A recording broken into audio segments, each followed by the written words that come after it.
The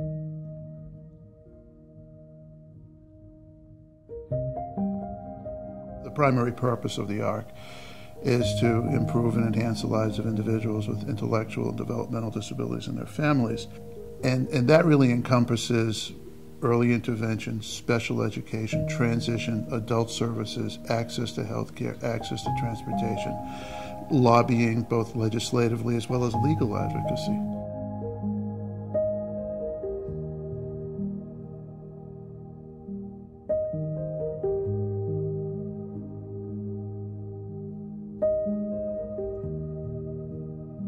When I started here, it was 1974.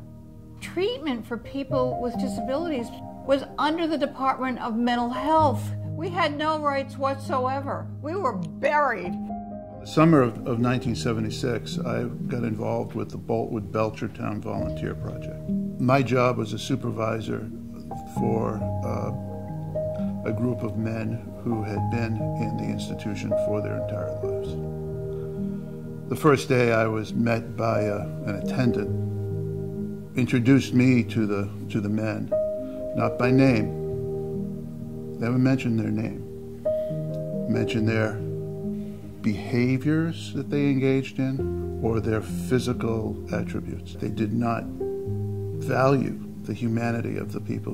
One of the things we faced that we had to address, both through law and advocacy locally, was NIMBY, not in my backyard, which you hear a lot. It's not in my backyard mentality among communities. It was so prevalent. It happened so often in different communities. It was a prevailing attitude among people and communities that they did not want a house for people with disabilities in their backyard, whether it was for someone with an intellectual disability, developmental disability, or a mental health condition.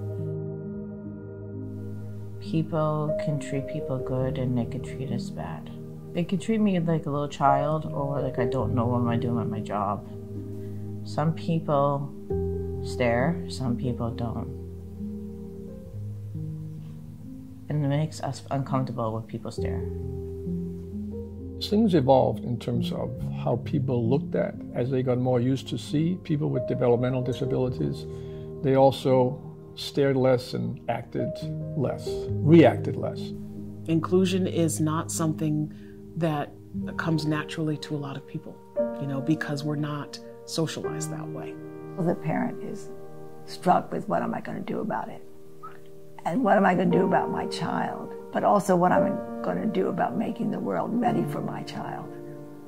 And the ARC has taught me, and the ARC has taught other parents how to make the world ready for the next stage. It was the ARC that created the right for free, appropriate public education. And it was also the ARC that led to the deinstitutionalization and development of community programs.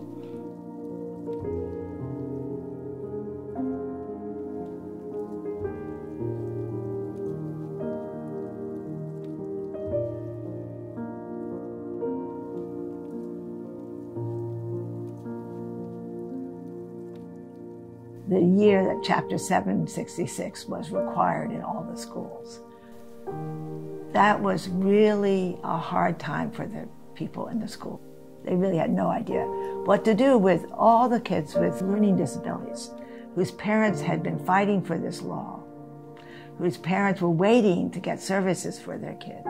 I remember when a nurse on the way out said, your son will never go in a regular school.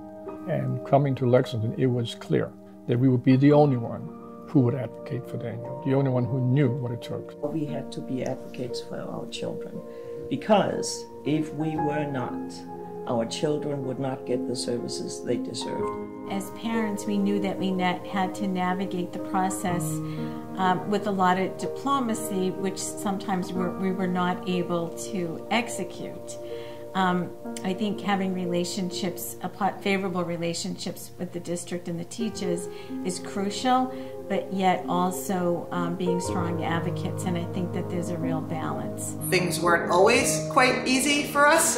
Certainly when Michael was in school was when we experienced probably the biggest challenges, trying to find a setting for Michael that allowed him to be the least restrictive environment and be around peers, but also get the services and supports that he needs And that's when I realized that being a parent of a child with special needs is difficult enough, and then to try to be also an advocate for them, just the challenge associated with that is just massive.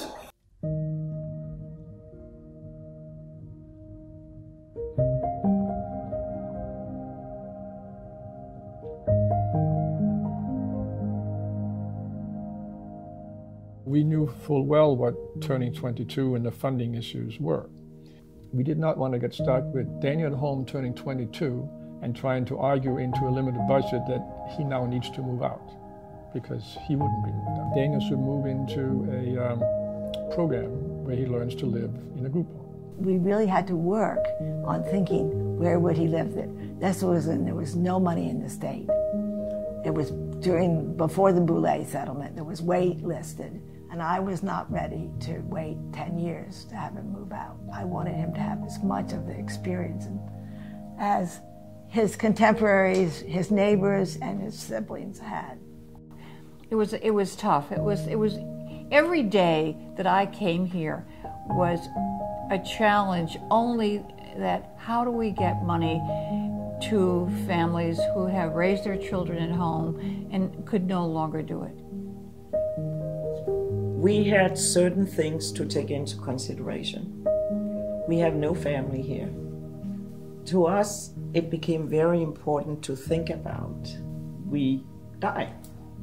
What will happen to Daniel? Families were the leaders.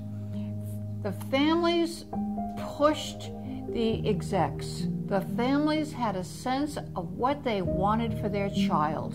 And it wasn't any, put them in an institution.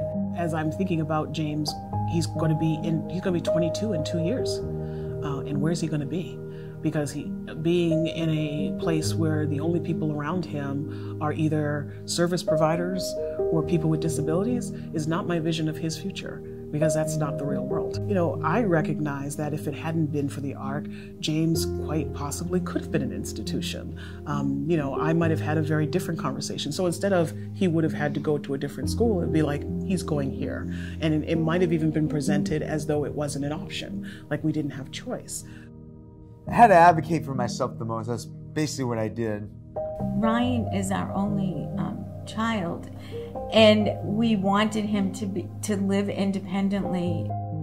Ryan was very committed to continue going to school in Marblehead, and that's what he wanted to do. He was very rooted in the community, and I think that who he is allowed people to see the challenges that someone like Ryan has, but also his resilience in moving forward. That's a key word, resilience. He had one major setback and he bounced back from it and put it behind him very well. As families, you need organizations like this to move forward. The housing piece wouldn't be there without the ARC, that's crystal clear. In terms of the ARC, the people that participate in the ARC and that work for the ARC are our people. So, that's kind of that's who we are. That's who we our tribe, for lack of a better term. I want him to have all the same choices that everybody else has. We shouldn't just assume because he's disabled and because he also happens to be a person of color that those things aren't possible. I think families primarily are focused with their concerns about their family member with a disability. Focus is internal, and that can be a lonely feeling and an overwhelming sense of purpose and concern about the future. And what the ARC does is it provides a safe place. The ARC provides a place of support, a community of support, a community of understanding, a community of advocacy, to be part of something that is bigger than yourself, but also you're gaining from the resources, from the history, from all of what the ARC is about. 65 years of the ARC, they've done a lot. We've made a lot of progress, but there's a lot more to do in terms of making sure that we have great opportunities for our loved ones and that they can continue to succeed and grow and be an integral part of our community. The ARC became a place where I understood that there was a group of people out there who were advocating for families like mine. And that made such a difference for me to know that there were people out there who knew that it was important to me that my child have the same quality of life as everybody else. I would just like to thank the ARC for what you have done. I would hate to think where we would be today without the ARC. I mean, I will forever be grateful to all those men and women who worked so hard and so dedicated to create good lives for our children.